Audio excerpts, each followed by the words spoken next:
I really appreciate having Federal Ammo on as a sponsor for this show. They've been a great ammo company for a lot of years. They're really good about working with new media, which I feel like says that they are very on top of things and very with it for a company that has been around as long as they have. And they just have a wide range of selection when it comes to ammo. Everything from their Federal Champion brand, which is a really good, affordable ammo for practice at the range.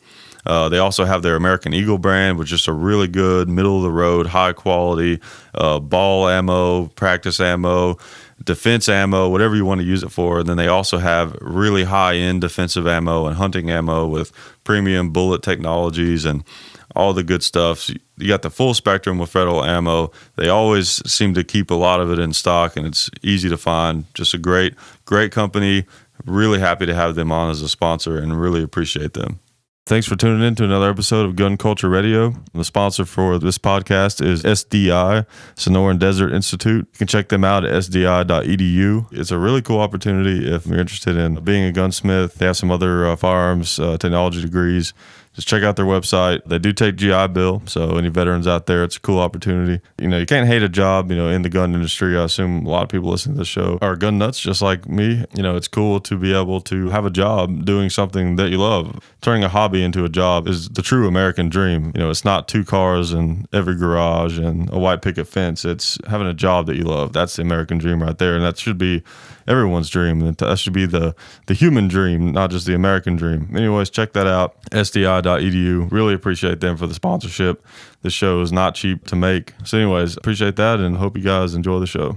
All right, so welcome back to Gun Culture Radio. We got Zeke on the podcast. Yeah, I'm here. Yeah, he looks a little different. You look a little different too.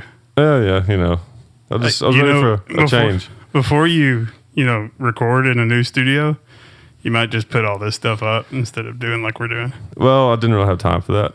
Can I use my magic trick again? My snappy magic trick and get rid of this crap? Yeah. Remember, you got to edit that. I'm not going to edit that. Oh, really? Thanks. Anyway, well then I'm not going to make it. I was going to make it all pretty for you. Yeah, so here, I got a thumbtack here. We'll put it here. Okay. I apologize if the sound isn't ideal, but I like that. It almost looks like a little flappy tail. It is, yeah. I like it. It's good. Nice. So yeah, new studio, new room, different size, a little bigger, and the way the walls are shaped. Yes. It's not the best. I had these little foam things everywhere in that another studio. It did pretty good. I thought it did pretty good in there. No, it did good. And this doesn't sound that bad. No, it's not terrible. And once you get like some clouds hanging and stuff, those would be good. The sound cloud things. I should get actual real looking clouds. That'd be cool. You should just get real clouds. Yeah, but those don't work as well. Yeah, they won't stay. It'd be cool though. Things will get wet. They will. There's a lot of electronics in here, and don't want that to happen. But yeah, I'm excited, man. I'm excited to have a new place to do this. Got a little more room. It's bigger. Yeah, it is. So it'll be nice. And then my office is separate from this, so that'll be cool. Because before it's like no one could really see this, but I had a desk that was basically opposite of where I was sitting. Right. In both configurations, I kind of moved things around at one point during the show. I like the way you're telling me, like I'd never seen it before. Well, the people listening haven't seen it, but I had this big desk and it was just always a mess. It piled up with stuff, and the studio was always a mess because it was just where I did everything. It's nice. It looks familiar. Don't know why. Yeah, it does look a little familiar, doesn't it? Yeah, the studio for our new show coming. Yeah, sometime in the next 12 years. Yep. It is similar. It's very similar. It's about the same size. It's just yours is different. The setup's different. It seems smaller. I don't know. It seems a lot smaller. I think it's because there's a door there that people can't see that I'm talking about. Yeah. That mine goes down into the kitchen. Where yours is just a closet. So it feels more open there. Okay. And then where your stairs are is where that big wall is there. Okay. But I was thinking that's right, your stairs go down, mine go up. That's the difference. Yeah. So it's kind of almost I've got both. Oh, you've got mine both. Go up, but they're farther on that wall. Oh, But as far as size, I don't think there's that much of a difference. Huh. Well, no, I take that back because I think these slanted ceilings are up higher, so it feels bigger. That's what it is. But if you measure it on the floor, it's the same. Yeah. Because yours is over a garage, right? Yeah. Okay. Yeah. Yeah, so it's the same size then, just laid out different. Yeah. Yeah. Yeah. It raises up higher. That's cool. Yeah. And it's extremely close to this studio. It is. So there may be some projects. There may be Zeke and John Hickok projects in the future. We're building an empire. Yeah, it's like I measured it today. Like I've been saying 2 miles. It's 3.4 miles. 3.4. Okay. To here, from my house to your house. Yeah. Which my wife has already said, oh, great. I'm never seeing you again. I'm like, yeah, you will, but half of the time it'll be with John here. There you go. Yeah, I'm excited about that. It'll be cool. So you had some stuff with SDI that you wanted to talk about. Yeah. I guess we've had enough fun where I can get serious and angry. Yeah. We'll have fun again. Don't worry. Yeah, This will be fun too. You promise? I promise. All right. I don't have to leave then. No. So we've had some, well, I'll just say the way we'd say in the YouTube world, trolls. Right. That have gotten on Reddit and Facebook. The one on Reddit got pretty in depth on a lot of stuff. And he had some points about online gunsmithing schools in the past, and they were accurate for the past. But we've changed a lot of stuff. Just in the last month, we've replaced over 150 articles with more technically sound articles with vetted gunsmiths from American Gunsmithing Magazine is where they came from. And we've had students go nuts over them. They just love them. I mean, because the school when we took over, the company was 4 years ago-ish, somewhere in there. Okay. And they had curriculum that was 30 years old. Yeah. Well, up until I came on, they were trying to change the curriculum. Well, then I came on and we were more aggressive changing the curriculum. And we've gotten the curriculum to a point where it's legitimate. We're going to different companies. We're getting their input on their firearms, and it's going really well. And there's a lot of good changes coming. But anyways, long story short, other people jumped on the thread and just started going crazy about it and just attacking us. Not just, hey, they had some articles I didn't like, just stuff like tools that they get. You get tools throughout the programs, whether it's a gunsmithing program, whether it's the associate's degree. But they were wrong. They were saying stuff, oh, yeah, on the gunsmithing thing, it looks like you get a bunch of brass punches. And that's like, the whole thing that happens on the internet with these bandwagon trolls where they see one person getting angry, so they're like, oh, I'm angry too. And they don't even have really enough information. Yeah. Well, that's BS. They're only getting punches with the gun. No, you get a whole lot more than punches. You get a ton of tools and getting more every day. Every time we go through a new segment, we're trying to get more and more tools that you could use in your career as a gunsmith or in the firearms field in general. So, and that's just bad. The thing is, of course, like people listening know that you're a supporter of the show and everything. Yeah. But just speaking in general, it's never good whenever there's a bunch of people going on there talking bad about a business that is based on inaccurate information. Yeah. Right. Like that. The beauty of things like Reddit or even Yelp and all these different services, if businesses are doing things wrong, it's good if people can go on there and they have a voice and can let people know what's going on. But the downside, like that you're talking about, is people can use bad. Like if you got some pizza place, and I thought I had a good example, but I don't. Basically, you have something that's not even real, and people are getting upset about it. And then people who wouldn't be in a position to where they would know whether it's true or not, they read it and then. Then they might make the wrong decision. Maybe SDI would be good for them, or maybe Bill's Pizza Place would have been a great choice, and they just. And that's where it escalated to a point where, coming from the YouTube and podcast world, which, by the way, I did do this before SDI. I'm not just paying for John's friendship to hang out with you. Like one comment. What was that comment on? Oh, the Nashville Armory thing. Right, yeah. Anyways, I thought that was hilarious. Yeah. So I'm coming from that world, the media world, and taking my business expertise and applying it to SDI. But coming from that world, I kind of had fun feeding the trolls. Right. I would be like, oh, yeah, you're full of crap. And then watching them. It's entertaining. Get more views. Yeah. Well, not only that, on YouTube, every time they make a negative comment, you get a view. Right. Which is kind of cool. They're paying you to be mean to you. Anyways. So I'm used to it, and that didn't bother me. It wasn't like my feelings were hurt. The thing that really got me is when it escalated to the point of something you just said. There was a guy, probably 50 comments down, that said, wow, I was about to enroll in SDI, but thanks to you guys, I'm not going to. Appreciate it. Right. That infuriated me. One of the comments that led to him saying that is, we're Title IV approved, recognized by the Department of Education. We can do financial aid. We can do your GI Bill. We can do VA funding, all that stuff. And to do that, we have to go through very rigorous standards that they have to approve. Our curriculum is reviewed. All of our instructors are reviewed, which we'll discuss that in a second. All of our staff, they're looked at their credentials, everything. And we get surprise visits all the time. We get audits, all that stuff. But they said the thing that really killed me is SDI is another one of those schools that just takes your VA money and they disappear and never want to deal with you again. Yeah, that's a terrible thing to say. Because I'm talking about the school, I'm not going to say what I want to say because I know you'd bleep it and it's not a big deal, but I'm trying to represent the school well. It's garbage. Yeah. And that is the farthest thing from the truth.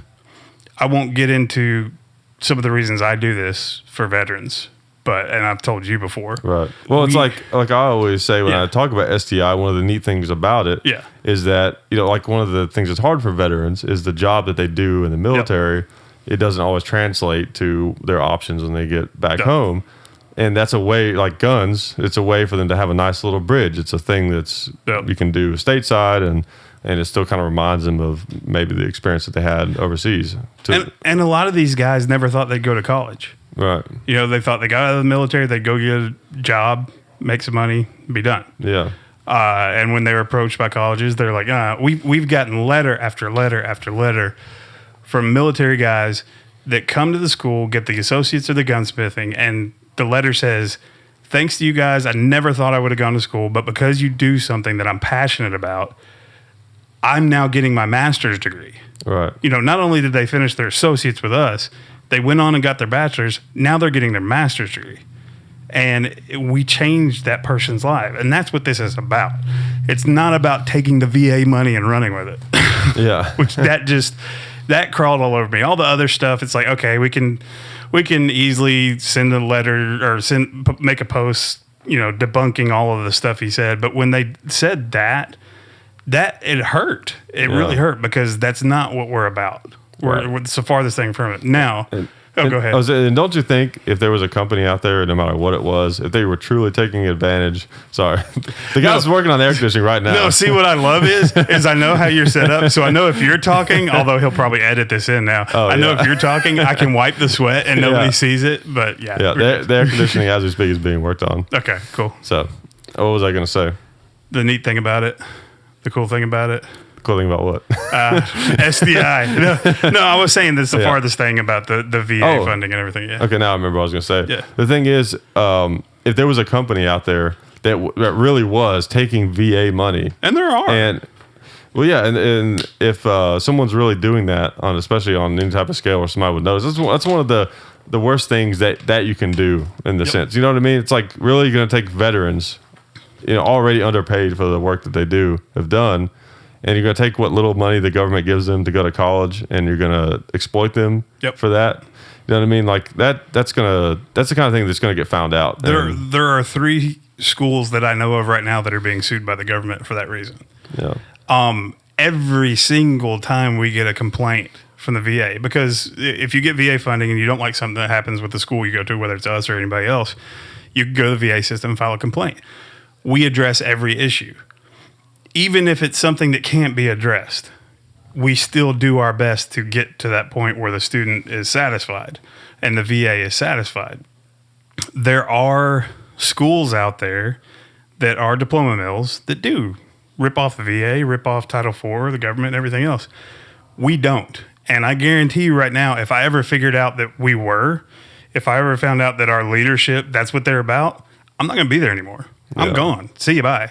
I'll go back to the YouTube world or something. You know? So yeah, that's garbage. Yeah. And if you're watching this and you find that Reddit thread, or there's one on article15.com, which I love that website. And that was another one. It was just kind of like a gut blow. It's like, Or not Article 15, AR15. I was going to say, I didn't not know. Article 15, not Matt Best and those guys. Yeah. They didn't do that. Well, they got a free plug because of your brain. Yeah, there you go, because I brain farted. Yeah. You're welcome, Matt. But it was AR15.com. There's a thread about online gunsmithing, and we are brought up in that. Nowadays, you can go to Harvard online and get a degree. You can get a doctorate online from some of the biggest universities in the world. Next question is, what about hands-on? How do I get the hands-on? Well, guess what? We send a kit.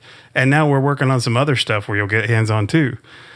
There are field studies that you can go to, optional field studies. We just struck a deal with Kel-Tec. I mean, Kel-Tec's I didn't realize this. Kel-Tec's the third largest manufacturer in the United States per capita. Like of anything? Of firearms. Oh, okay. I was going to say. Yeah, of anything. They make more than anything in the United States. No, per capita firearms, they're somewhere third or fourth largest manufacturer. Yeah. We're about to have a field study set up with them. They're not going to do that if we're that type of school. Right. So, and the more companies that we're working with, we're getting more content on more and more guns. Anyways, what I was saying before I went down that ADD rabbit hole, Adderall's wearing off. It's late. But what I was going to say was, cue me, John, because I don't remember. You were going to say that. Oh, yeah. If you're watching this video and you go to that Reddit thread or you go to the article sorry, Matt. Or if you go to AR15.com or there's been even some Facebook posts on our page and you see this and you're a student now or you have been in the past and you want to go, don't go bash them. Don't go slandering them, attacking them. Lay out what you've done with the school. Lay out what you've learned from the school and just kind of post it on there, please. Yeah, that makes sense. And that's part of the problem sometimes with with just trolls in general is I forget what the phrase is that people say, but it's like sometimes the loudest people can be like a minority. Sometimes the minority can be the loudest. In those situations, and that's annoying with something like that. With like a YouTube video, for example, you're gonna have all these comments. And most of them, I mean, unless you're an idiot or something, most of them are going to be probably positive or neutral. And you might have a few that are negative. It's kind of typical of most YouTube videos. Yeah. But where like on a review site, like of a restaurant, this has got to be a big problem for restaurants. Oh, yeah. Like I've gone to so many restaurants that I just loved that I told all my friends about, but not once have I ever made a review on a restaurant. Right. But. Yelp. Right. I've never made a review on a restaurant of any kind. But there's been a couple of times that I came very close, and that was because they really made me mad. Service? Yeah, service-wise. And that's a sad thing, too, because you may have a restaurant with amazing food, but if you have a crappy waiter or waitress, your experience is horrible. You'll never go back. Or like you ever read Yelp reviews, and you'll see like the food was cold. Those I usually never take seriously because that can happen anywhere. Yeah. Especially if you go during a busy time. Yeah. I went to, I guess I won't say where it was. We went to a place, a popular, Applebee's-ish type chain. McDonald's? No. It's on the level of Applebee's. It wasn't Applebee's. It was one of those. And we went there and waited for like 45 minutes for our food. And then finally the manager came around and said that our server quit. Just walked out. Didn't tell anybody. Okay, can I ask you a question? Because if this is it, I will name the name. Is it Cheddar's? No. Okay. The Cheddar's in Hendersonville, Tennessee. I don't know what's going on. Cheddar's is my wife and I's favorite restaurant, and they have amazing food and still have amazing food there. Yeah. Their service has just gone over like the last 6 months. And I don't know if it's a management issue or what, but it's weird. But it's one of those things where I don't think I'll ever leave a review. Right. But I'm going to write or contact their corporate office because they're a big chain. Yeah. The first time we walked in, there was maybe 10 people in the entire restaurant eating. Guess how long we waited for a table? 20 minutes. You're very psychic. Yes, 20 minutes. Yeah. Then we got sat at the table, and the lady that was going to be our server, you could tell she got ticked off and went off on the person that was there, the person that sat us. And so then we waited another 15 minutes to even get drinks. So that was the first complaint we had. The second complaint we had, we walked in, and the girl at the front was like, it's going to be, I don't know, like an hour and a half. And we're like, okay, well, is it open seating at the bar? Hang on, let me check. Went and got the manager. Well, as she was going one way, the manager came up another way, and he was just all frazzled. Oh, my God. Can I help you? Can we sit at the bar? Yeah, it's open seating. Okay. So then that was like the second time. Weird. And then the third and fourth times were when we called for takeout. Yeah. The first time, my wife went to pick it up, and they didn't even know we had ordered anything. The second time, we called, and because it was Mother's Day, they said, oh, we're not taking to-go orders. Oh. And I said, because I was coming in from out of town. Yeah. And I said, drive over there and see if they take it. And sure enough, she walked in, went to the bartender, and she took a to-go order. So it just seems like there was like this laziness thing going on, and she just didn't want to take a to-go order. But do they not realize that people will call and talk to either management, and if management doesn't do anything, and because I honestly think it's a management thing. I don't know. And I'm not trying to cost anybody their job or anything, but just fix it. Yeah, really. And sometimes you don't always know what the issue is. Like I was at a Cracker Barrel when Dad and I were on the road going somewhere. Yeah. And I like to get my eggs fried over hard. It's usually how I get them, right? It's pretty straightforward. Yeah. It's all hard. Yeah. There's nothing runny in it, Yeah. right? Very straightforward. So I ordered them, and they come, and of course, you know, they're over easy. Yeah. It's very obviously over easy. I'm like, oh, these are over easy. I ordered over hard. I figured just a mistake. Yeah. Oh, sorry, so sorry. The waitress was really nice. Yeah. Took them back. They come back again. Basically the same, just slightly less over easy, but basically the exact same. Yeah. I was like, no, this is not over hard. You know, he's like, oh, I'm so sorry. I'm so sorry. Goes back, brings them out again. Same thing. I was like, okay, just forget the eggs. Yeah. You know, like you've got to be kidding. And then the manager came out, you know, and he was like, oh, I'm so sorry, you know, that it'll be free. And he seemed kind of like to be honest, you know. And he's like, yeah, we just had some problems with the staff or whatever. And it was like, you know, I'll pay for your meal or something. Yeah. And I was kind of thinking about, I was like, I don't know. That waitress was really nice. And how do you make that same mistake 3 times in a row? Where I made a point, like, I want them over hard. Yeah. Like, and I even, after the first time, I've explained to her, like, over hard. Like no runny. The whole thing is hard. Yeah. You know, and like she'd still make that mistake twice in a row after the first one. I don't know. It was just weird. You get weird stuff sometimes in restaurants. I don't understand. Well, in everything, like customer service is a dying thing. Yeah, it kind of is in a way. You know, even at the school, you know, back to that, a lot of the complaints that we saw in those threads were like, oh, we didn't get responses from the instructors. And that's one thing I was like, I'll go back to that later. I have been just making sure our instructors are interacting with the students and connecting with them because they have an opportunity to be mentors to them as they go. And we had some that were just going 95 on the paper. Good job. That does nothing for me. If I'm taking that class and that's all I get, it's like, I'm not in kindergarten. Yeah. You know, tell me what I did good. Do I need to go a different direction? You know, and that's what I do when I've graded the papers too.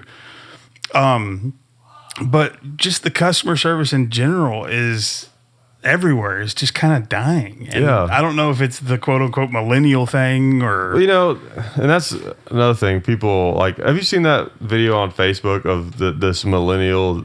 It was like it had a real clickbait title. It was something like millennial tells everyone how it is or something to make you get like angry and be like, oh, what's this millennial going to say? You know, and you go and it's actually the opposite. It's this girl like talking about how crappy millennials are and stuff like that. Like there's 2 sides to that. On one side, I get really annoyed. Every generation thinks the one before them or the one that's coming up is terrible. Like every generation, because things change. Yeah. You know what I mean? Things just change. And we're like, oh, we did things this way. Why are they doing these things this other way? That's just crazy. You know, it kind of shows just not being able to think very critically, you know, when people get too hung up about it. Yeah. But I do think that there's a little bit of a cultural change and shift with the younger generation. It's the participation trophy generation. Yeah, to an extent, but I think there is a difference, and I think it's going to have to kind of evolve a little bit because people, I don't know if it's technology. Maybe people don't have as much like, I don't know, personal skills or what it is, but it just seems like more and more often, especially with younger people, you go into a place and they seem annoyed. Yeah. That you need them. It's like, you're working here. You're supposed to help me. That's why I came here. Yes. You know? And I think you're. I don't know what that is. I'm trying to say, I don't want to be that guy. It's like, oh, it's just millennials. I don't think that's what it is. Yeah, I think it's 'cause something else that's causing that. I like the technology thing because you touched on something that Rob Zombie did at that Disturbed concert that I went to. So Rob Zombie gets up there and he's about to play brain fart. Hang on. One of his songs. Anyways, he's about to get up there and play one of the bigger songs he's ever had. Thunder Kiss. What's it called? I don't know Rob Zombie stuff very well. You don't know Rob Zombie stuff? Not really. I quit. I'm not coming back on the show. You moved closer to me, and I'm never going to see you again. But anyways, talk something about technology while I find something. So, like, yeah, I mean, I don't claim Thunder Kiss 65. Okay. There. Now you don't have to talk anymore. Okay, good. So he's about to get up there and play Thunder Kiss 65, right? And all of the zombie fans right now are going to type all kinds of mad comments about me trying to say I'm a zombie fan. I love him, but I just didn't know the name of the song. Sorry. So as he's about to play the song, it starts off, and it's got this certain riff at the very beginning that everybody knows. And I probably would recognize it if I heard it. It's probably one of those. Yeah, here, I'll play it for you. Well, then we'll have to. No, I'll just do this. You know that song? Oh, yeah. Okay, so it starts like that, and everybody's going crazy. But what everybody does is they do this, and they start to film it. And so he's like, all right, stop. Nashville, are you ready to party? Everybody's like, woo. No, are you really? No, woo. So they start the riff again. See all these cameras go up. And he goes, hold up. And he stops the guitarist again. Are you ready to party? Yeah. I'm going to say it. He can bleep it out. Yeah. I don't believe you. You're not ready to party. And everybody's like, yeah. He goes, you know how I know you're not? He goes, I'm going to talk about something right now. And all of a sudden, all the music stops. And he goes, back in my day, when you'd go to a concert, you would be dancing and jumping and screaming, and you would be all about the music, and you'd be about the rock and roll, and that's what rock and roll is. He goes, I just walked out through the crowd, because the song before, he went out through the crowd like with shining lights and putting the mic up. I mean, walked all the way up into the grass section and everything. It was awesome. Cool. And he goes, every out there was worried more about their phone and sending an Instagram pic of me in their face instead of enjoying the moment and being in the moment. And he was like, that's a problem with today, all the technology.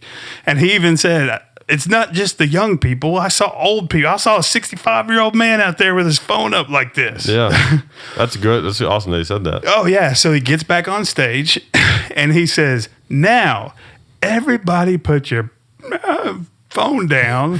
Why am I half the times I'm saying a different word and then half the times I'm saying sorry. I'm just trying not to give your guy more work. Well, at least you said them all around the same time. So. Yes, exactly. Don't spread them out. No, I won't. So anyway, so he's like, all right, are you ready to party? Everybody I don't want to see a single phone in there. I want it all in your pocket. So everybody and then there's this one freaking girl, and he's like, let's go. And he starts that riff again. Yeah. And he turns around, he's banging his head, and he sees her, and he goes, stop. And he said, when I tell you to put the phone, I'm not playing this song until you put your phone in your pocket. So finally you see your hand go down. And that moment when he started the riff back in, and then it hits the main riff, it was so amazing because I go to concerts all the time. Yeah, everybody was like way more into it. Yes, because usually I'm guilty of it too. I've got like 20 Slipknot videos on my phone from seeing them live when I could have just enjoyed the moment and enjoyed the song, because when you're doing this and you're watching it through your phone, you're not enjoying it. You might as well watch a video on YouTube. Yeah, exactly.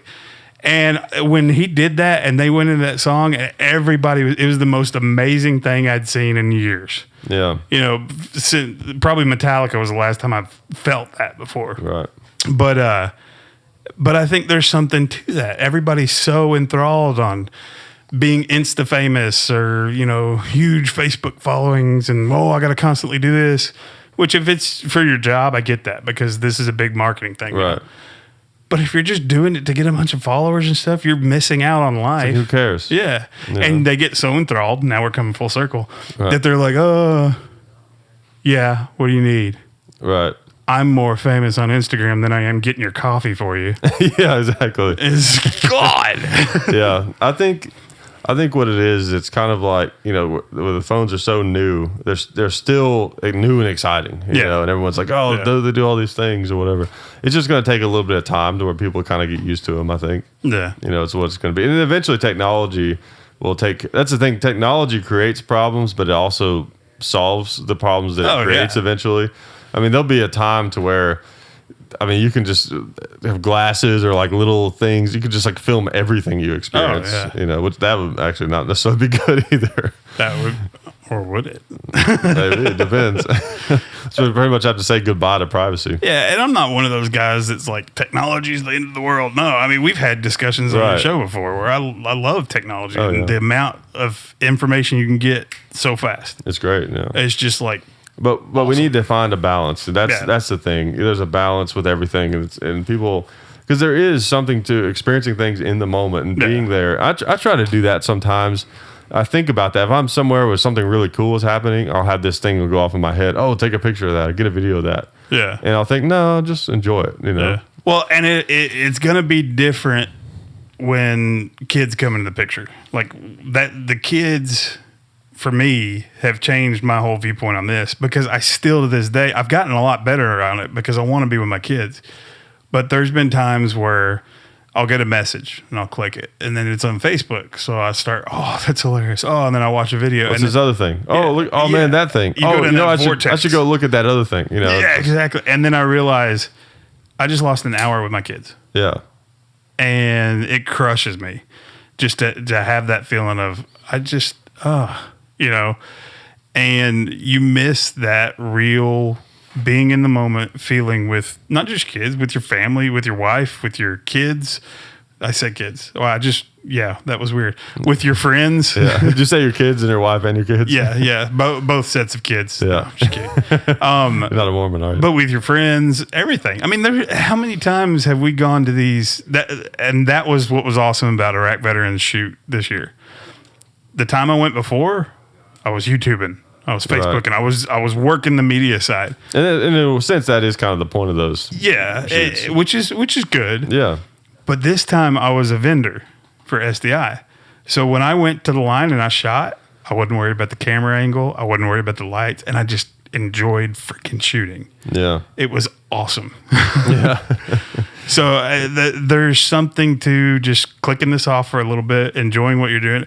And if it's your job and you need to go back to filming it or whatever, fine. But, take a moment to go look around without looking through the camera of the lens of your camera. Yeah.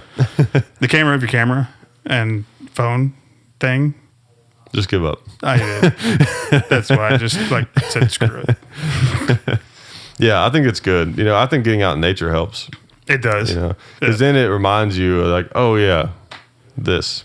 I'm not that big. Right. Exactly. We actually are, but still relative to everything else. Yeah. And when I say that, I'm not making an arrogant comment about being on YouTube and TV. Oh yeah. I'm saying physically we are large. Yeah. I'm 6'8". How tall are you again? 6'7". 6'7". Yeah. So I still think you're full of it. I think you're like 6'9". I don't know. I'll measure myself. Last time I got measured, I was like a smidgen. I mean a smidgen under 6'8". The last time I got measured. How old were you? Probably like 20 or something. Okay, so from the time I was 20 to the time I was 26, I went from 6'5" to 6'7". Oh. Okay, I'll get someone to measure me. Yeah, you need to get measured. Everyone keeps saying that I'm taller than Dad, but Dad was always taller than me, so I don't know. No, you're taller than your dad. Really? Maybe it's the hair. That's what it is. Yeah. You just optically look taller. That's right. I'll find that picture where we stair-stepped it with Eric from Iraq Veteran and Plinkster and everybody. Yeah. That was hilarious because it was you, your dad, me, Plinkster, who's Plinkster 6'6", And then it was Chad, Eric, and somebody else. So it was like, bling, it just dropped. Who is it that calls Plinkster Plinky? Who is that? That was my wife. And he hates it. He hates it. I would hate it too. Plinky. Everybody go to his channel. Start spelling Plinky. You're talking about hair. That's what we talk about. Like, for some reason, I've been getting more and more of the get a haircut comments lately for some reason. Which what always cracks me up, I don't understand about that, is first of all, like, why do you care unless you're trying to go on a date with me? First of all, you know what I mean? Why do you care? Yeah. In that sense. And then this idea that people are supposed to have short hair, and then there's the other school of thought where it's kind of like I've even had people tell me this. I've been getting several of these comments lately. I don't know why. Like, if you're going to be in the public, you need to have like a respectable haircut. You know, is what thing will tell me. It's like, really, have you ever listened to music and seen what musicians look like? Well, and plus now you've been around so long that if you cut it, people would be like, "Oh my God, like it's the end of the world." Yeah, and it's just hair. Like, I might cut it at some point, but how can anything? This is the thing that drives me nuts. You know, with the beard thing. Right. The reason I never shaved it again is because at the beginning of Talking Lead, we're probably like 6 months into doing videos, and I shaved it. Mm-hmm. Oh my God, you thought like the apocalypse was coming. Don't ever shave again. No. And so I admit I did look like a little baby boy. So I grew it back out, and I have never shaved it since. But the thing I get on the opposite end of the spectrum, kind of like what you're talking about with the hair. That's cool. You got a trendy beard. How is something that naturally happens if you do not shave trendy? I could get it if somebody says, "Oh, that's cool. You got a trendy, clean-shaven face." That makes sense. Yeah. But it makes no sense that if you just stop shaving, this happens naturally. Yeah. Oh, it's trendy. I had a bit about that never worked. So really? It was a terrible joke. But the bit was, like, I missed the days when you could just have a beard and no one cared. Yes. You know? Yes. It never worked. It wasn't a good bit. But I still like the idea because it's so true. I've always had a beard ever since I could grow one, basically. And the beards are like all trendy now, which doesn't bother me. I mean, you know, whatever. Oh my God. What? I just realized I have a tattoo of you on my arm with the pointy part of the beard and the long hair. Except I don't have the same head thing. Okay. So it's different. And you don't braid your beard. And also, I don't care if I'm a Viking or not. That's another thing I get annoyed by. Is when people think that it matters that I look like a Viking. Yeah. And I have to pretend to care, and I don't. Well, I actually am a Viking. Well, not like a Viking warrior. Right. I should stop saying I have Viking lineage. I should start saying I have Norse descent. Right. Yeah, I'm of Norse descent because I'm Scotch-Irish. Well, you might be then. I could be, but I don't care. Because they pretty much slaughtered everybody in Scotland. Yeah. Yeah. But yeah. But the beard thing, it's like hair. I've always had a beard. Don't talk to me about trendy. And if people want to grow a beard because it's trendy or because it's popular, with beards, I don't see people growing beards as like a trendy thing. I think all men want to grow beards. Yes. And the fact that it's trendy, it kind of makes them be like, you mean I can have a beard and still have sex with women? Yes. Yes. You know what I mean? That's what it's about. That's what. And most women like the beard because it's more man. A beard is one thing that if you don't shave, if a woman doesn't shave, what happens? Nothing. Yeah. If you don't shave, what happens? You get a beard. Yeah. You're manly. I thought you meant like the other shave for a second. No. Nothing happens? No. Something happens. Well, you got a beard somewhere else. Something definitely happens. Jungle. Welcome to the jungle. Yeah. But it's the beard thing, that just drives me nuts. Yeah. Oh, you like Duck Dynasty. Yeah, I get that sometimes. Yeah. Or I get Chris Stapleton. I was at a hibachi. You do look like Chris Stapleton. I don't get that. I got to lose weight or something, I guess. Yeah. Hang on, let me pull them up. You're at a hibachi. Yeah, I was at a hibachi place, and there's these people that sat across from us for the whole time, basically. Mm-hmm. And this lady, they were leaving, and we were still eating. This lady comes around, and she goes, "Are you Chris Stapleton?" And at this time, I didn't know who he was. I didn't even know who Chris Stapleton was. And I was like, "Who's that?" And she started smiling, like, you're him. You're him. And I was like, who? No, really, like, who is Chris Stapleton? And she's like, no, you're him, And I was like, I don't know who he is. And she didn't believe me. She walked away not believing that it wasn't me. I will say this.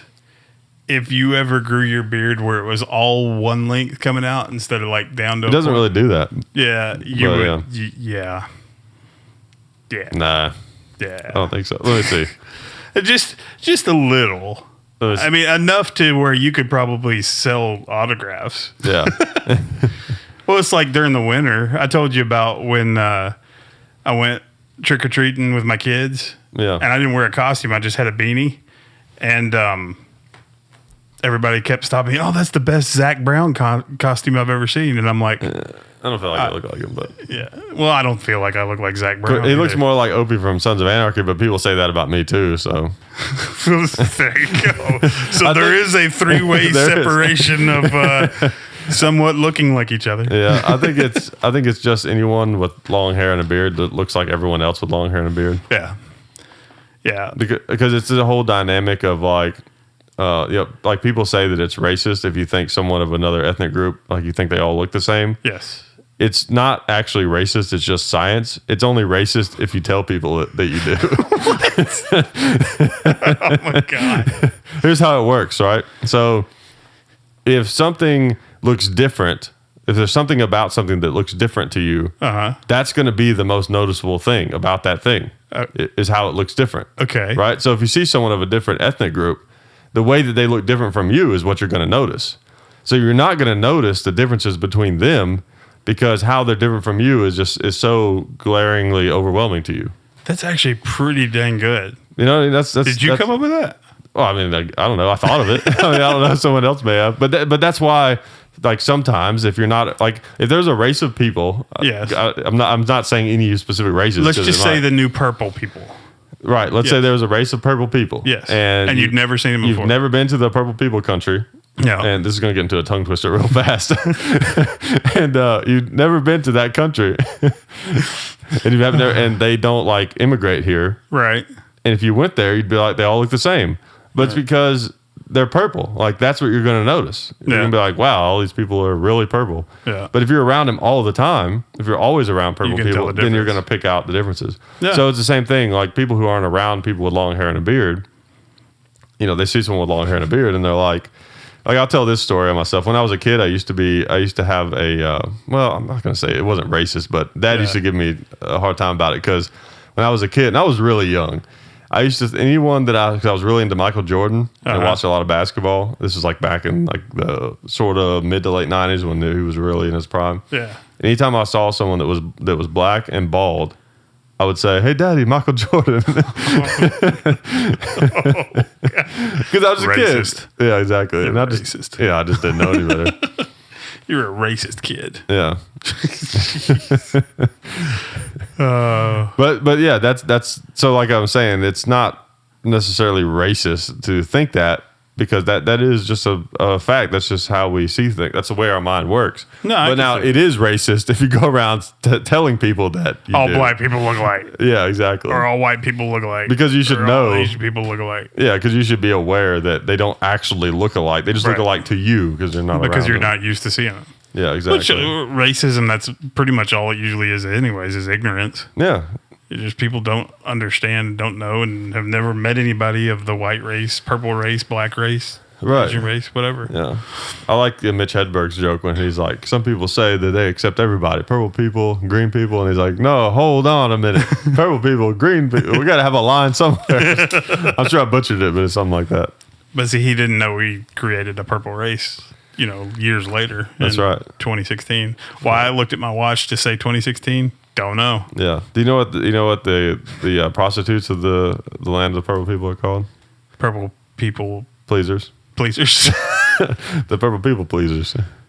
Or they could be the purple people penis pleasers. Let's not go there. Oh, okay. That just got weird.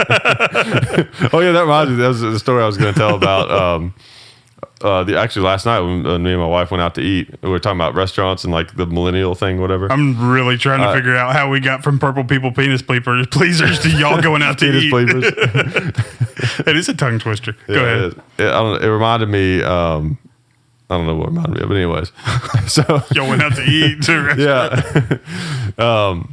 So like I realized that I'm old for the first time, I think. Yeah. Because I went to this restaurant and we just walked in. And, you know, they always do the thing like, you know, how many or whatever. Yeah. And so we were kind of standing there. I was like, you know, 2, and then we were just kind of standing there. And there was another a couple in front of us. Yeah. And then this waitress that was probably like 18 or 17 or something like that. She's all bubbly, and she comes up there and she's like, I thought that you guys were together, and now it's awkward. That's what she said. And then she kind of walked away. And I looked at my wife and I was like, are you awkward? I don't think I'm awkward. And then I realized, like, I think it's just a generation gap. I didn't really get that, you know? And I was like, I feel old now. Because I was kind of like, these damn young kids and their weird ways of saying things that don't make sense. Well, it's like how the whole everything was ironic for a while. Oh, yeah. It still kind of is. So it's maybe like awkward is like back to the awkward. Yeah. That's the new catchword. I know that is a thing that like young people talk about, is things being awkward or not awkward or whatever. It's like, who cares? So talking about tall people with long hair, Howard Stern. Oh, yeah. Have you talked about that on the show yet? I think so. I can't remember. I guess we haven't talked about it. We haven't, because I was like over the hill, like excited about that. Yeah, that was exciting. Even though I was never like a huge fan of Howard Stern. Yeah. I mean, I never had a problem with him. He's okay, but well, it's like I've always been a fan of his because, you know, one of the reasons I started talking lead, because I saw a lack of, you know, entertainment on that side for the gun industry. Right. You know, and so my viewpoint on anything I've ever dove into was, who's the best? Let me find out who the best is at this industry, and I'm going to do what I can to mimic that. Because successful people are successful for a reason. Right. If you figure out what they did to get successful, you do the same thing. Exactly. So I kind of modeled the whole show after the Howard Stern. Just, you know, feel like you're hanging out, make people relaxed and feel like you're the friend. And he was kind of the pioneer, I guess, right? Of kind of the relaxed radio thing. Yeah. You know, laid back, a little bit more wild, a little edgy. Okay, a lot edgy. Yeah. But, you know, I kind of modeled the whole show after that. And actually 2 different shows I kind of modeled after, because from listening to Howard Stern, I found out about the Joe Rogan podcast. Mm-hmm.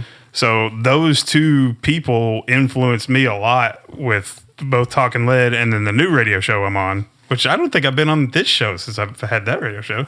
Have you? I think you have, right? Inside Out? Maybe Outside In? Outside In? Yeah, the other one. Yeah, just flip it. Well, see, I was just on a whole other, I was just like a whole other level. You were, man. Yeah. It's like inside, out, in, around. Anyway, so I'm on a radio station in Nashville now, and we've got a show called Outside In. It's me, Chad Hoover, and Vanessa Boyer. And anyways, we still kind of model it after Howard Stern and Joe Rogan, kind of like a mesh of the 2. But so I find out that Howard Stern not only mentions your dad's channel, talks about it. And it says it's part of his morning routine. Part of his routine. And then starts talking about your show in depth with all the different things that, you know, he's watched on your show, and the comedian that was like influenced by Jackie Martin. He got confused. He thought it was you. I'm guessing he was just listening to the audio or something. Yeah. And wasn't sure which one was which, but. Yeah. But, you know, it was... he was influenced by Jackie Martling. So then that turned into a whole... And I'm like... I thought he was just going to make a little blurb about Hickok 45. But no, it was probably, 5 minutes? Well, it wasn't that long, but it was like a minute or 2. No, it was at least 5. Okay. I don't know. It was 5. I think it was the whole show, wasn't it? Wasn't the whole show? It was the entire show. Howard talked about Hickok. That's what the show was about. Yeah. And then he talked about me a lot, too. You know, he didn't. Yeah. But that did cross my mind. I'm like, wait a minute. If he watches or listens to John's show, he's actually heard me.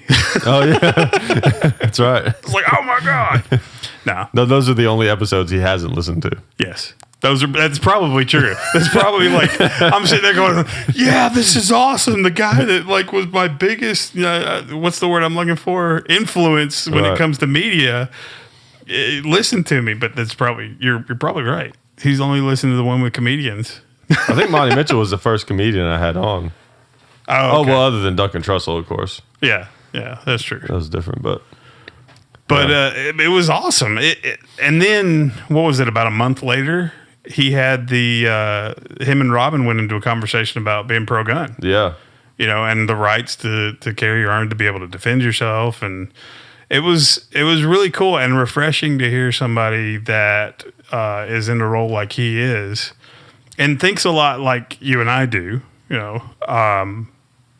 Say that they believe in the right to defend yourself and bear arms. So that was cool. What's cool is, even though like those guys, even Howard Stern is not as pro-gun as like we are, right? Because they even still talks about like universal background checks, some things like that. Yeah. And sometimes people will hear that and they just go, "Oh, well, it doesn't matter if he's anti like guns. He might as well be anti-gun," which that kind of annoys me. Like we should take anyone who's willing to be on our side at all, I think. But yes, what's kind of cool is you think about like the two big podcasters like Joe Rogan, Adam Carolla, and then of course, Howard Stern's one of the biggest radio guys. Yeah. Not podcasts, obviously. Like he would be offended if I referred to him as a podcaster. I would never do that.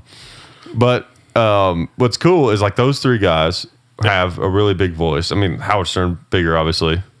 Howard, if you're listening, I'm giving you the credit. Or is he 6'5"? He's tall too. He's really tall. Yeah. So Howard, if you're listening, don't worry. I'm not comparing it to those lowly podcasters. Don't worry. I know you're on a whole nother level, but he's not listening. But no, not at all. But we can make fantasies. We can pretend like it. Howard's listening. Yeah. What if he's listening like right now?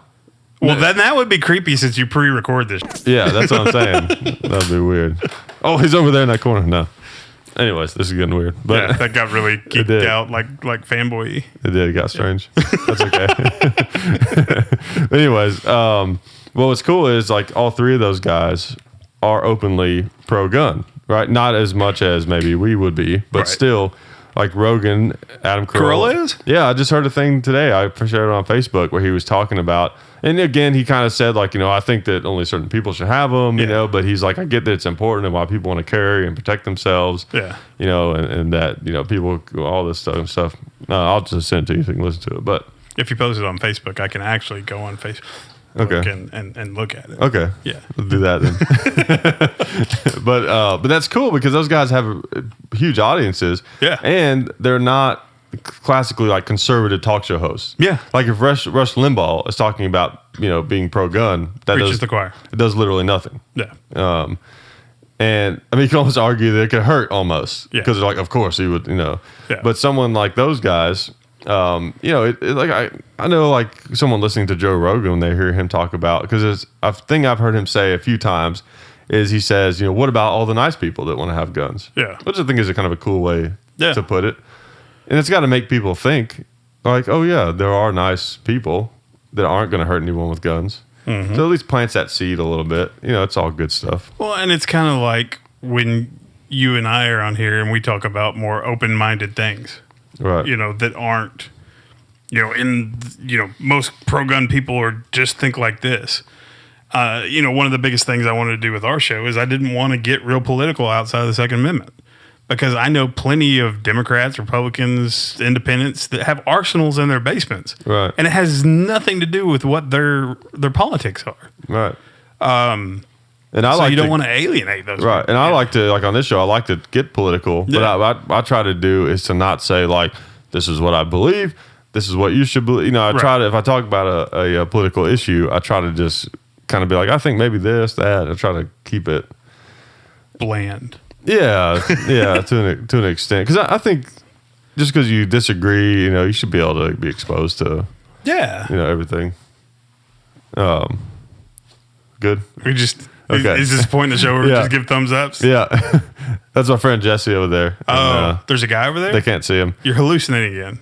First you thought Howard Stern was in the corner. I'm always now doing there's that. a guy over there. I'm always doing that. No, there really is. Yeah, that's my friend Jesse. He's helping out with the show and this new house. So there's people coming and going, fixing different things because It's a house. Well, it doesn't reason to say that, but there's some things that need to be There's fixed. no reason to say it's a house. Oh, okay. I was gonna say, I guess it doesn't. It's a house. Well, there's no reason to say that. so. Right. Well, Yeah, because you're going to sound snooty if you live in a house. that's right. Yeah. Sorry. Yeah. Live in a shed. Yeah, I was gonna say no one's lived in this house for like a while, so there's some issues and stuff that have been having to be fixed Yeah. as part of the early move-in. Yep. That happens It does. a lot. It does happen. So did they fix the early issues? No, not really. Okay. So we're still that's why I Yeah. still have the paper towel. Yep.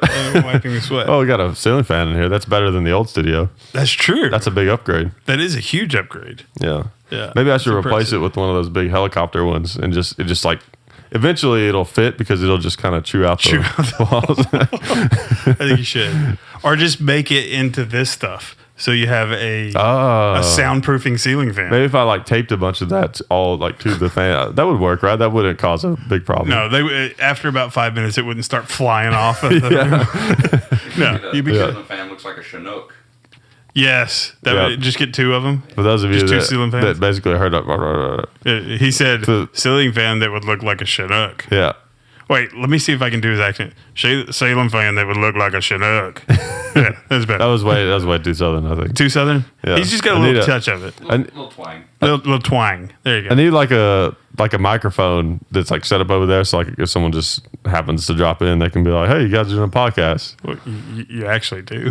Where? Right there. Oh yeah. Why don't you come sit down and be on the podcast? Well, there's no camera though. That's okay. He can be the invisible man. Okay. Yeah, let me turn you on. Whoa. Turn me on. Wow. I like this way. Look, this is going already. See, now you're trying to act like Howard Stern. Oops, Whoa. I turned you Whoa. Sorry, I didn't mean to turn you off there, Zeke. Yeah, just take away my joke. Yeah. There we go. Sorry, Do we have I'm having to find the right spot with my fingers to turn them on there. now? Say you should get one that looks like a Chinook. You should get one that looks like the Chinook. There you go. Now you can get out. Okay. Now you can turn them off. You have to tilt the microphone to get it to point towards you. Yeah. I noticed that your audio sounded worse whenever we turned him on. Mine did. Yeah, I wonder. Oh, it's because you turned me off as you were getting him ready. Okay, that sounds better now. I think I Yeah. had his mic turned up too loud. It's getting kind of kinky. Yeah, pretty much. John's just over there turning him on and turning me off and then Yeah. turning me back on and Yeah, you're such a tease. I've been on this whole time though. So. Kind of playing with your emotions there, isn't he? Yeah. He is. I'm gonna go home and cry. Yep. Oh yeah. So I mentioned the tattoo earlier. yeah. I got new tattoos. I've had them before, but they've always been hidden. This is the first time I've actually like had obvious ones. Yeah. But I went down last week to All or Nothing Tattoo, and it's my brother-in-law's studio, Brandon Bond, and it's a state that's kind of east of Georgia, Atlanta, and I Georgia, got Atlanta. So like Georgia's Georgia's the city. Yeah, it's the city of Georgia in Atlanta. Okay. It's the biggest city in Atlanta, and the traffic is horrible in Georgia. I hate it. man. Yeah. So Yeah, I really Nope. have beaches there. But I got a Viking on my forearm. I got I'll talk about this one later because it's more pertinent to what we talk about. I got a, good Lord. I'll take pictures and have your guy edit them in. But I got a skull with an all-seeing eye Yeah. up on the top inside a pyramid. It sees everything. Everything. Wow, that's a lot of Everything. things to see at one time. All What's of with the it. blue coloring on the eyes? I think the tattoo artist thought I had blue eyes, so he'd do blue eyes. I think that's really all there was to it. He was like, "What do you think about doing like a blue glow?" And I'm like, "Sure." And when he did it, it turned out awesome. Yeah. But so I want it to be part Viking, part patriotic. And when I get it complete, I'll have an American flag underneath here, and then another Viking dragon that kind of wraps around. And we were trying to figure out what to put on the backside of my arm. Well, I had The Patriot with Mel Gibson playing on my computer. And I was like, what can I do patriotic for this side? And then, he pulled out one of the flintlock pistols. And I'm like, that's it. So we did a flintlock pistol. On the stock, we put We the People. And then it's got filigree that's kind of like on the back of the money.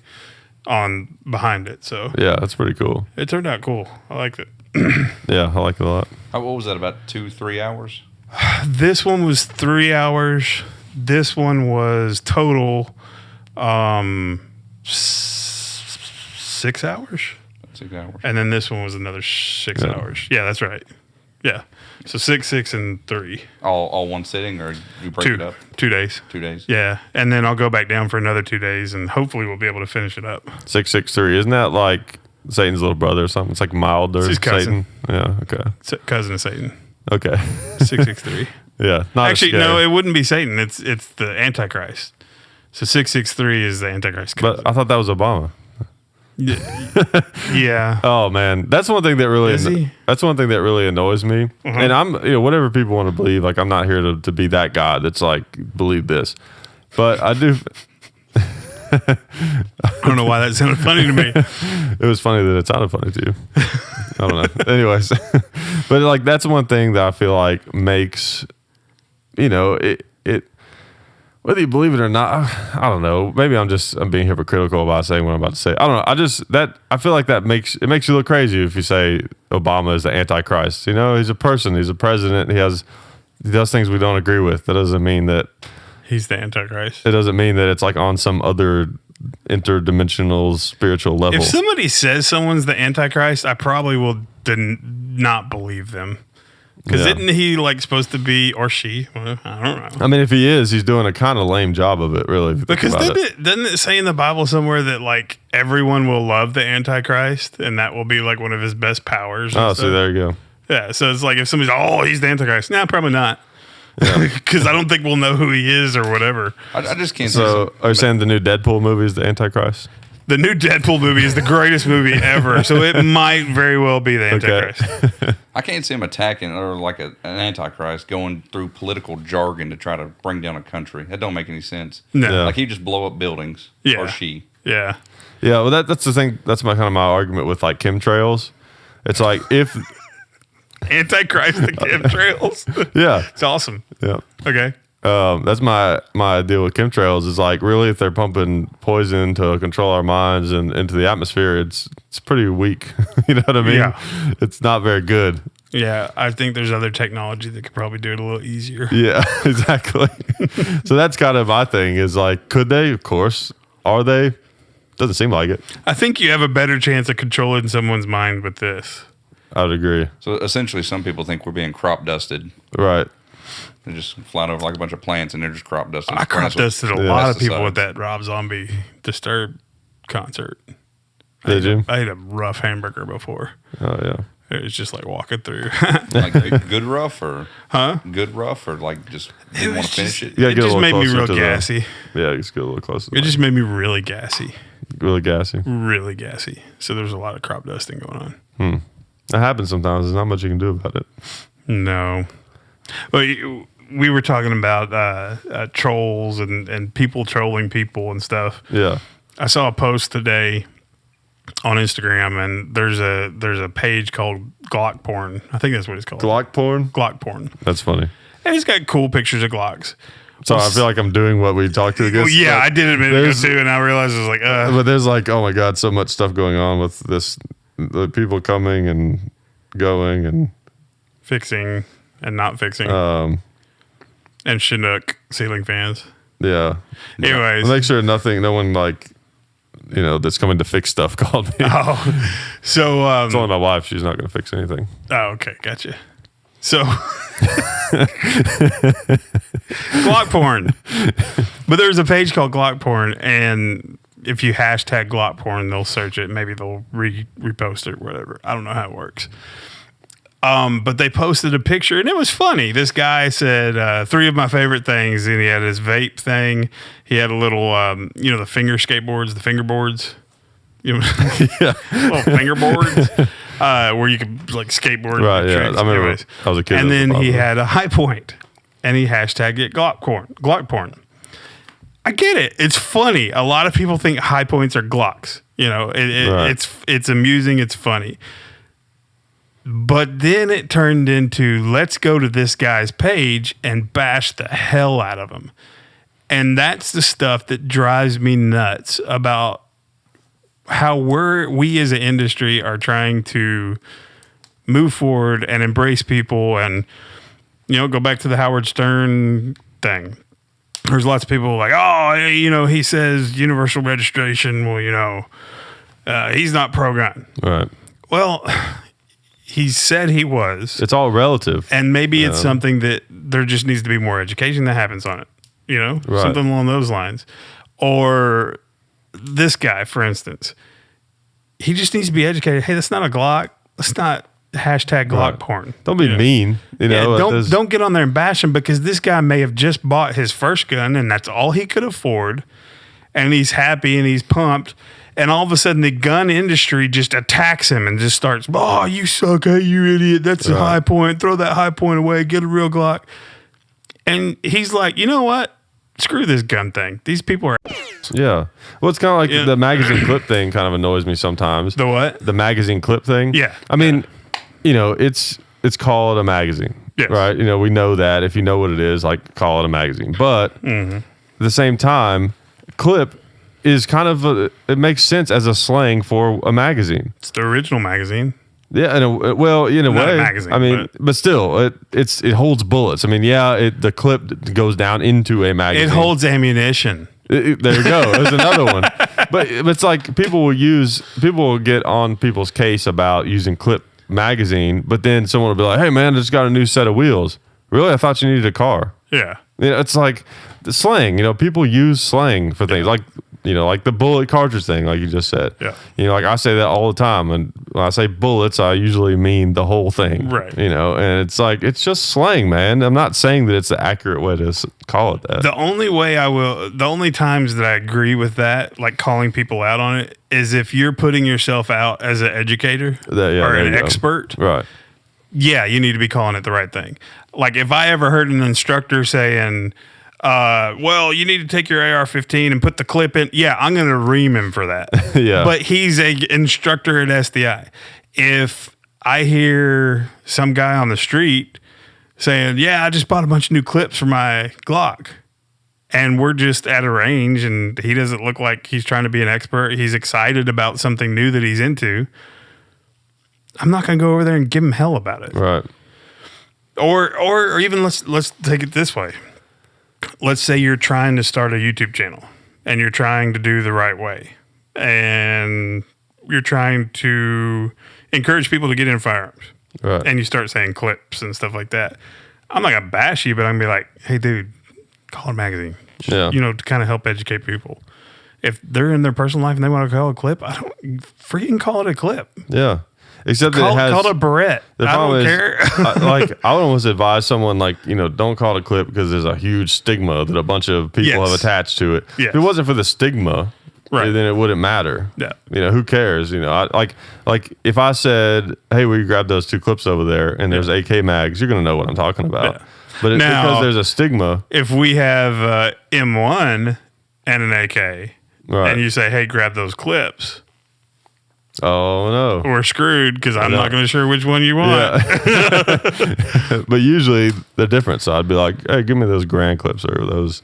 Yeah, which I don't know why I would be like, "Give me those Grand clips." I could just get them myself. But they're so in a roundabout way. What we're saying is there is a time to call people out for using misnomers. Right. And there's a time to just let them be because they're wanting to get into firearms and embrace that. Yeah, exactly. That's the biggest thing that just makes me sick and want to vomit, because while we have a huge industry and we have a lot of people that own firearms, how many people have been turned off by people being asshats to them because they're trying to get into firearms and they walk into a gun store and they say clip or they say Glock when they're pointing at a high point, and instead of the gun shop people embracing them and say, hey, look, that's actually a high point, but I'll show you what you need.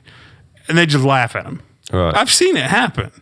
I've seen people treat people like crap at a gun store because they don't know what they're talking about. Yeah. Well, guess what? That's one less person that's in the fight with us. Right. Thanks. Appreciate it. Yeah.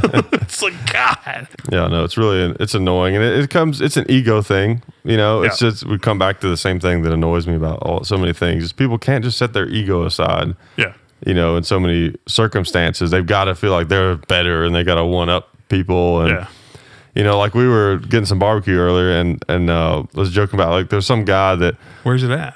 There's a great, I can't give away my location. I'll tell you later. No, I mean, where's the barbecue? Oh, well, we went there and ate. Oh, thanks. Yeah, we didn't bring any over. but anyways, I put on my turn signal and to go, like you're supposed to. Yeah. Like most people don't do these days. Yeah. And I stopped kind of abruptly, but I had my turn signal on enough time or whatever. And the guy got all angry because I stopped and he was trying to go, so he just like honked on his horn. It was like one of these big, dually trucks. I pull into the spot and then he like steps on it and makes it real loud, and it's like, okay, really, dude? It's like, I got a loud truck, it's just, I don't know. It was Crappy people. That's what it really boils down to, just crappy people. Yeah. Yeah. We need to re-educate everybody. Yeah. But it's like, you see a lot of that in really country areas where people get these big loud trucks, which I'm not saying there's anything wrong with that. Sometimes it's kind of cool. I've got a big loud truck. But I'm not an asshole about it. Yeah. Like some people, it's like you could tell they're so impressed with the fact that they know how to remove parts of a vehicle to make it sound loud.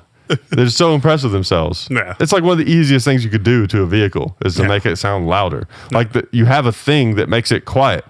You know what I mean? You just remove that thing and it's loud. It's not hard, Wait.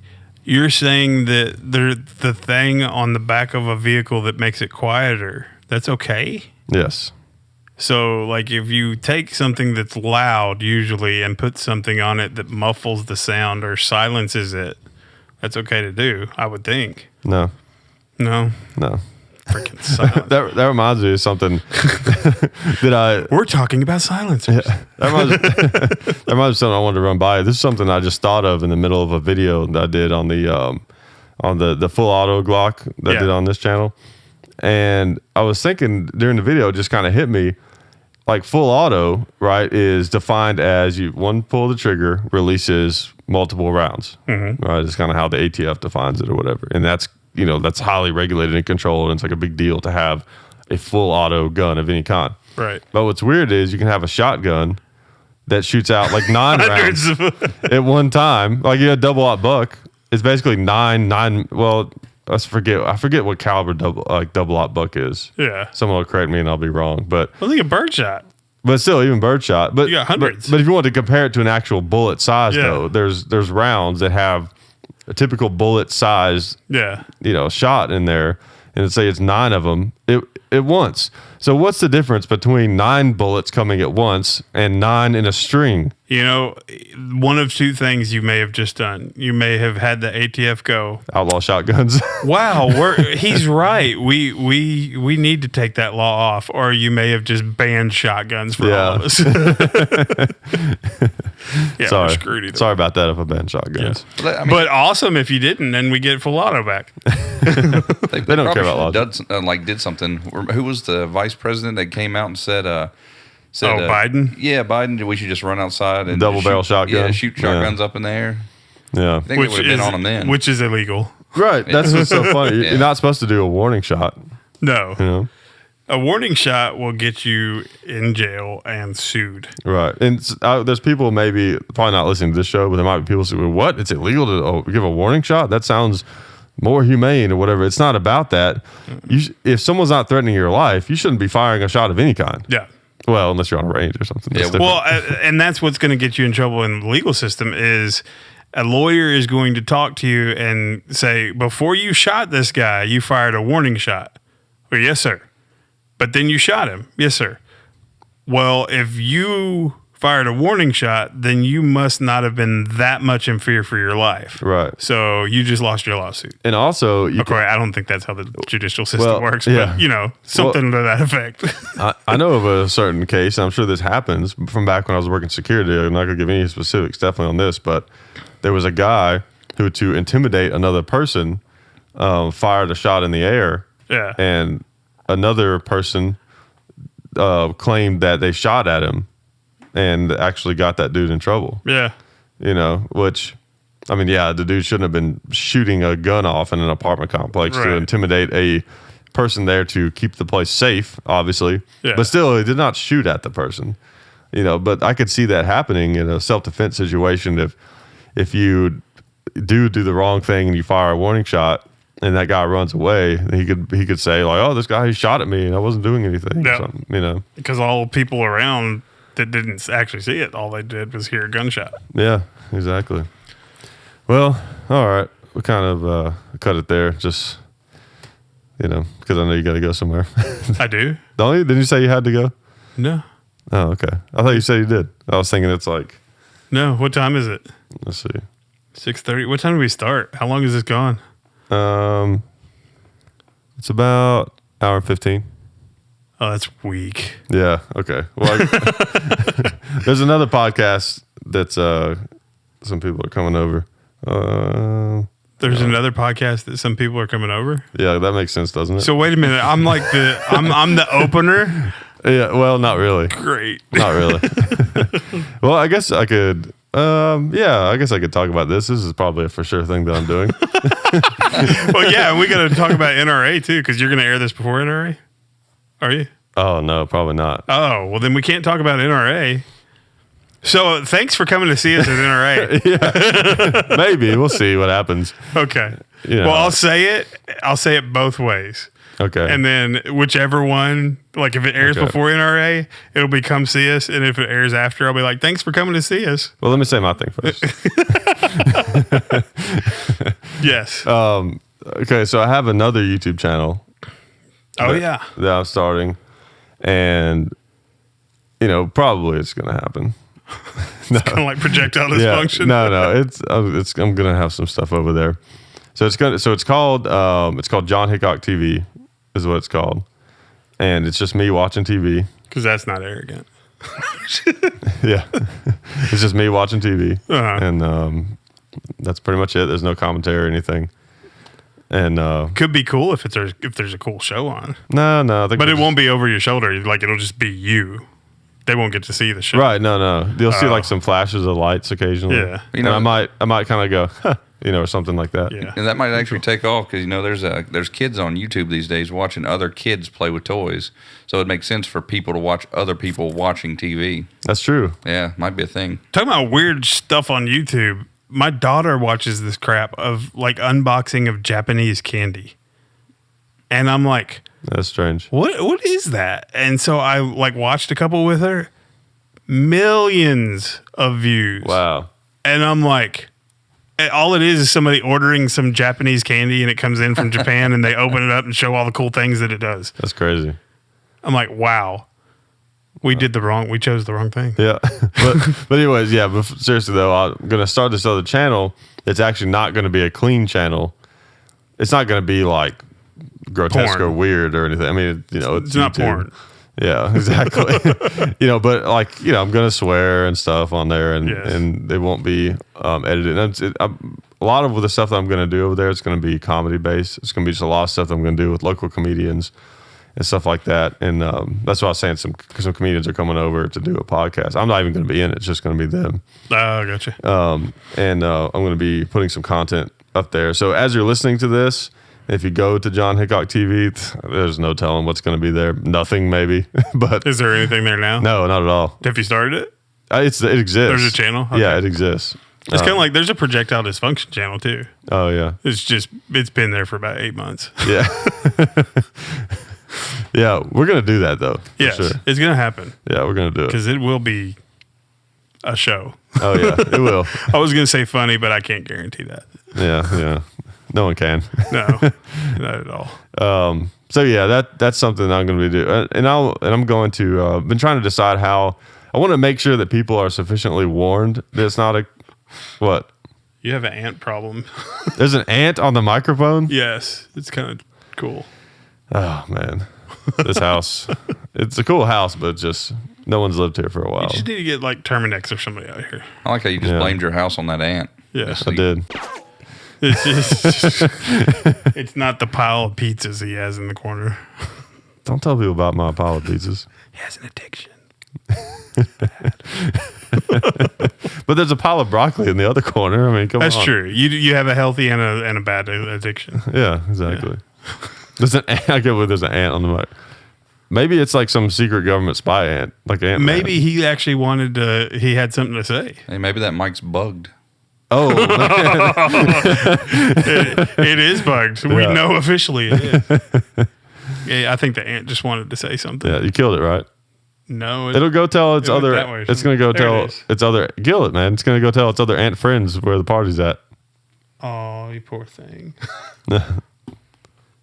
Ooh, wow, a chunk of him was He didn't left. even kill it. He just gave it a ride, pretty much. Is what he did. There's a chunk of him on my finger. So Okay, that's I'm good. sorry, ant, but you had to die. But yeah, I wanna make sure that people don't get surprised by it, and they're like, oh, here's this new thing, watch with their kids or whatever. You know, it's not a clean channel. So is projectile dysfunction clean? We were gonna bleep it. You're gonna bleep it. It'll be like this. You can freely say whatever, but it'll bleep it. Okay. Well, that would be the thing on the other one. I'm not going to bleep stuff. Yeah, we'll do whatever. Yeah. But I'm going to try to. But the idea is I want it to be kind of, well, both channels, Hickok 45 and Son and the John Hickok TV, they're going to be sort of networks. Yeah. The idea is I want to have a bunch of different shows on there, you know, and there'll be some that people will like and some that they won't. And maybe some people won't like any of them. Some people will like all of them, you know, I don't know. But I like that format of not being stuck with. Some people like every other one. Exactly. You know, not being stuck with one specific, you know, thing. I like having a diversity, you know, so that'll be fun. I'm looking forward to doing that. No, I think it'll be cool. Yeah, I'm excited about it. But we got to get on projectile dysfunction, though. We got to do that. Yes, because it's going to be fun. It's going to be. I've already bought the domain, so if you think it's a cool name, don't go out there and try to get it done. Well, and the whole idea for that show, and then also some of the stuff that I'm doing is like something we talked about a lot. Is there's kind of a thing in gun culture, a way of thinking that has just kind of existed and been around for a long time, and that way of thinking has kind of dominated gun culture. And there's a lot of new people now who don't necessarily think that way, and there's anything wrong with the people who do think that way, but there's a new group of people, and I feel like, you know, we're kind of like that to an extent. Yep. And so I think those people should have a voice and a place to go to where it's going to be more their speed, you know, instead of, you know, there's room for everybody in the gun culture, you know? And people in the gun culture we have fun. Yeah. You know, a lot of people out there that either are, ow, dang, okay. Did it bite you? Yes. The ant bit me. Anyways, so Sorry. it's because I killed its friend. Oh, That's yeah. what happened. Yeah. I don't see any ants over It's called here. karma.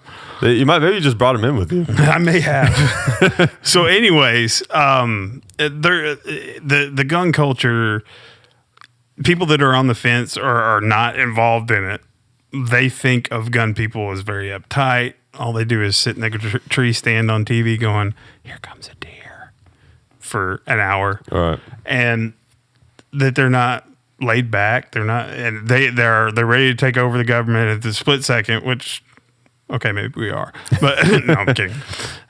Am I? Maybe not. No. Maybe not. We'll find out later. Next week. Stay tuned. But you know, they think everybody's a militia member and they are hoarding everything for the zombie apocalypse, and nobody has fun. And that's kind of what, you know, we're trying to do, is trying to show, hey, look, we can think open-mindedly about stuff. We can have a blast and do comedy that makes fun of ourselves Right. and everybody else.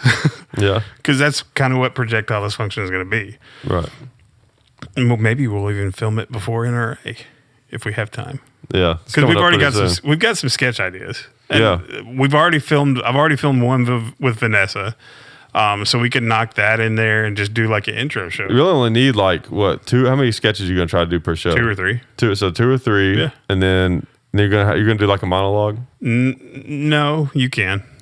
I can do a monologue. That was just uncomfortable. Yeah. I think I could do one if I had a crowd. Maybe like a short monologue. If I had a crowd and I was getting feedback, I could probably do it. That'd be sweet if we could do it with a live audience. Like if there was enough people around that knew our stuff that would come. And Well, that's kind of the goal long term, is Right. as people get to liking it, then maybe Yeah. people will come and sit in the audience. I can't remember who it is now. I want to say like Tom Green or something. No, I don't know. There's somebody who used to be kind of a big deal and was in movies, but it's not really anymore. Yeah. And has like a web show that they do live. Yeah. And what's cool is they'll like put out on Facebook, like, hey, we're doing a show on this day, and anyone's in the area can just come. Yeah. I guess like Letterman or whatever. And Yeah. but it's kind of neat because he just does it himself, and people show up and they do the show in front of a live audience. Which we could do that. We just need to get to the point where we either have a company that's willing to put up money for a studio.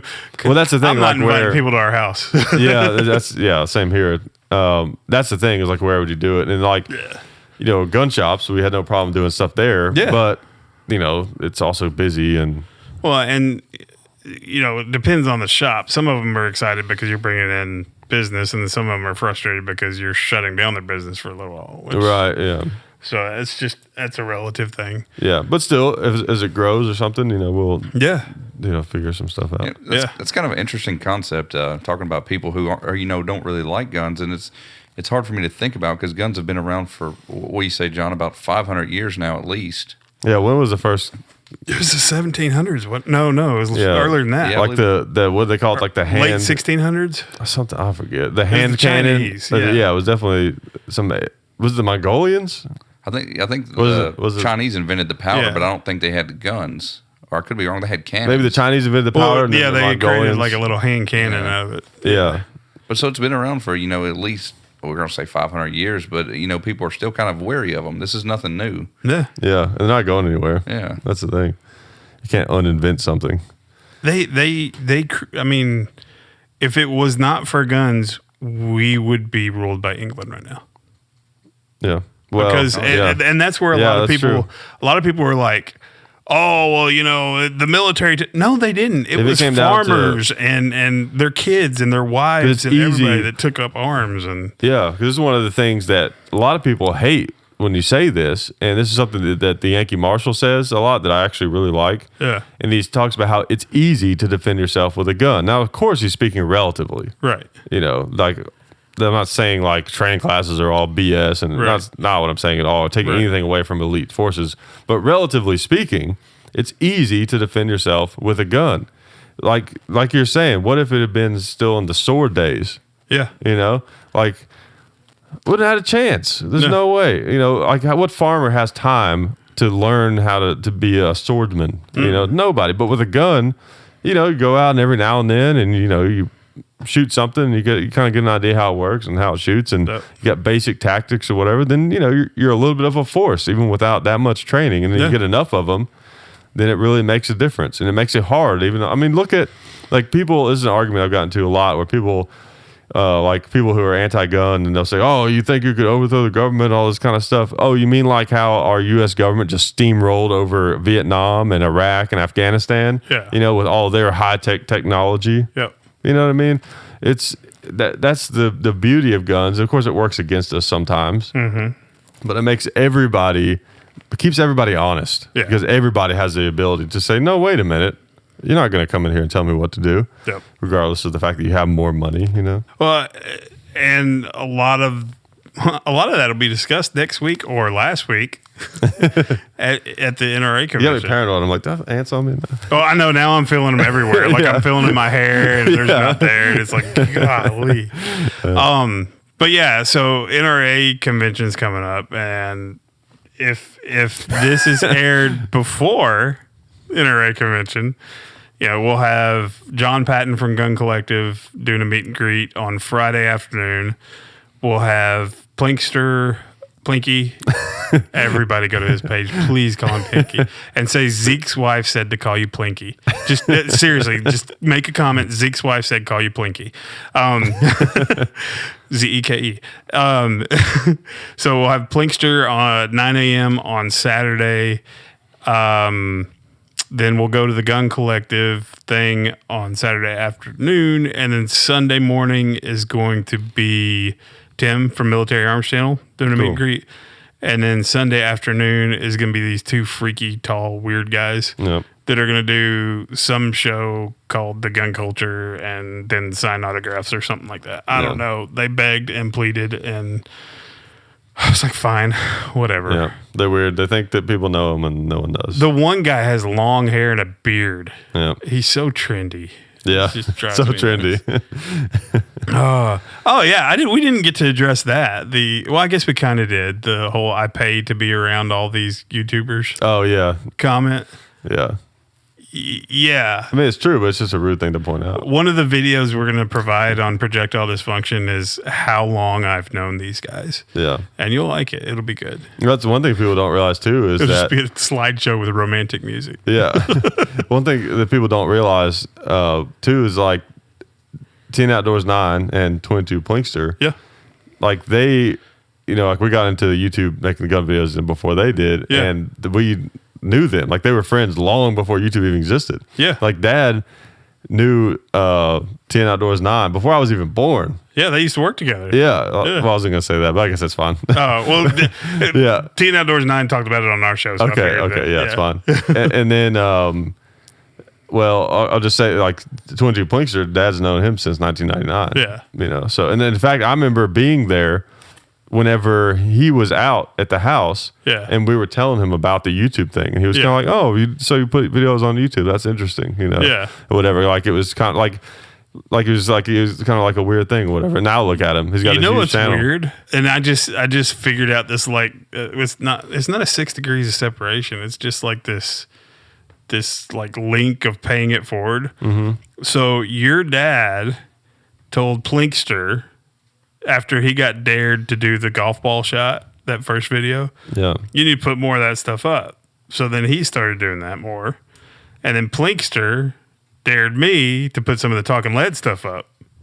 So it's like this little linear, like, anyways, well, if you really want to give me all the credit, yeah. we could even say because I told Dad to put videos on YouTube. That's true, right? That's right. So Yeah. you said, I said, let's put. It was kind of Dad's idea to do videos in the first place, but the YouTube thing that's kind of how we come together on it. yeah, But I was the one that was aware of YouTube and how all that worked, and we've told the story a billion times. But Yeah. but so I was like, hey Dad, put videos on YouTube, and we'd put videos on YouTube, and then like we're doing it, and then 10 Outdoors 9 finds out about it. Oh, cool, videos on YouTube. That's a cool idea. He puts videos on YouTube. yeah. Plinkster finds out about it. He puts videos on YouTube. And then we did. And then there's probably people who watch them that decide to put videos on YouTube, and then it's just like this big, like this whole like arm of tubers from this area. Sounds like some kind of drug user. Yeah, from this I'm a area. tuber.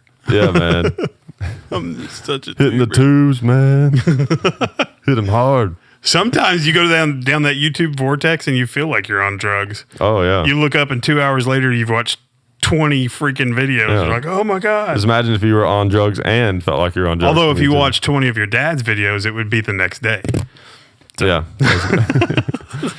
All right. Well, do you have something else you were gonna? That I don't pay for my friends. Oh yeah, that's right. Yeah. What were you gonna say on that? We were friends before I was a sponsor with SDI Yeah. thing. And you knew David from like really. Oh yeah, that's another thing. Like somebody. Wait, can I say David? Yeah. Okay. All right. David Nash. Okay. It's on our website. We've got his name, David Nash, as Instructor Nash. Okay. So, anyways, That's funny. your name's out there, David Nash. Anyway, so what was I saying? Oh yeah, somebody said about that on Plinkster's thing. It's like, oh, he thinks because he sponsors his channel, he can hang out with Plinkster and blah blah blah. 22 Plinkster and myself were high school basketball rivals. Right. So I hung out with him, but I didn't like him back then. So, anyways, Yeah. we all live within 20 minutes of each other Right. In Southeast Asia. in Southeast Asia. Yeah. We got rid of our accents really easily, Right. but we all live within like 20 minutes of each other. So it's not unrealistic that gun people that live that close to each other would eventually meet and do stuff. Right. Anyways. Okay. I think that's a wrap, guys. Cameras are probably about to run out anyways. But no, but really though, thanks for coming on. This first would be- episode in the new studio. In the new studio Yeah. with the rigged up soundproofing. Yeah, wait, it's the new studio? No, New that studio? doesn't work. Doesn't New work. studio? The new studio. It almost sounds like we're about to sing a Genesis song. New studio. Sorry. Yeah. That dated me. Yeah. I'm really old. All right. Well, we'll talk to everyone later. You actually did a sign off. No, I didn't. That was almost a sign off. We'll talk to somebody later. No. I don't do that. That should be your sign off. We'll talk to somebody later. We'll talk to somebody later? Yeah, Okay. we'll talk to somebody later. All right. We'll talk to somebody later.